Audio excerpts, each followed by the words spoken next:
History repeats itself in 80-year blocks called saeculum, but we'll just call them history blocks. Not exactly 80 years.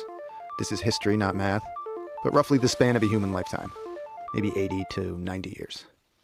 Within these 80-year history blocks, we have 4 turnings of around 20 years each. We usually call them generations. This book calls them turnings. Turnings are sort of like seasons, like spring, summer, fall, winter. Throughout our history, we've had these 80-year blocks, and the 80-year blocks have been remarkably similar to each other. We're in one now. The first turning, the first season, is a high, an upbeat era. The second turning is an awakening, a passionate era. The third turning is an unraveling, a downcast era. And the fourth turning, well, sorry, but fourth turnings suck. The fourth turning is a crisis, an era of upheaval.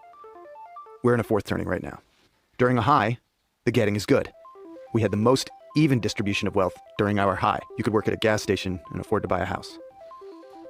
This high is the period that the MAGA hats refer to. We got Hank Williams and Elvis and Little Richard and the birth of rock and roll. We launched monkeys and men into space. This is when the Mustangs and Corvettes first came out. Our high ended with the assassination of John F. Kennedy on November 22nd, 1963. The high is not a high for everyone, of course. America still had a segregated South. Homosexuality was illegal and considered a mental disorder. The high is a period of conformity. The age of nonconformity and of social justice begins during the Awakening, our passionate era. During the Awakening, we had Martin Luther King and the Civil Rights Movement, acid, Vietnam protests and Vietnam itself, the Women's Liberation Movement, Stonewall and the Gay Rights Movement, great movies, great music. This is when the first Macintosh computer came out. The Awakening is a time of increasing individualism.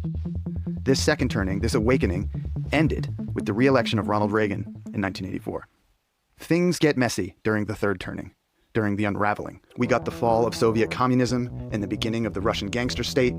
The greatest musicians of the time sang about violence and decay in their deteriorating cities. The LA riots, OJ, the bombing of Bosnia, and the Columbine high school shootings on the same day. September 11th, the wars in Afghanistan and Iraq. Our unraveling ended with the financial crisis of 2008.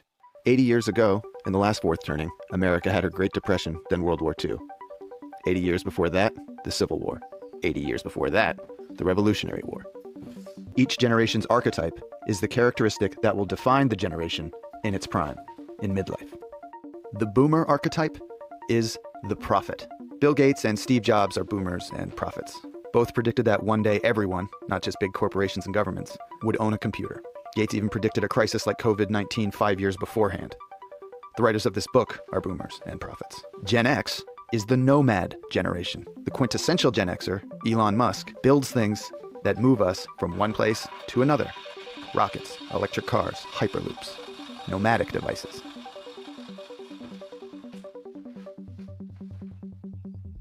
But the millennials, raised during the unraveling, will emerge as the hero generation during this crisis.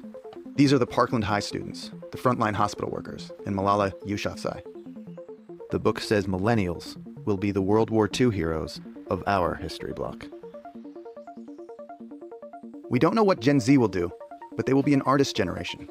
From them will emerge the next Bill Withers, Toni Morrison, or Bob Dylan, all born during the last crisis, all from an artist generation. The history block before ours ended with World War II and began with the Civil War, 80 years prior. The history block before that ended with the Civil War and began with the end of the Revolutionary War, 80 years prior. Every 80 years or so, something big comes along and changes everything. And now, we're at the end of our history block, right in the middle of our crisis. We are in the process of changing our world again.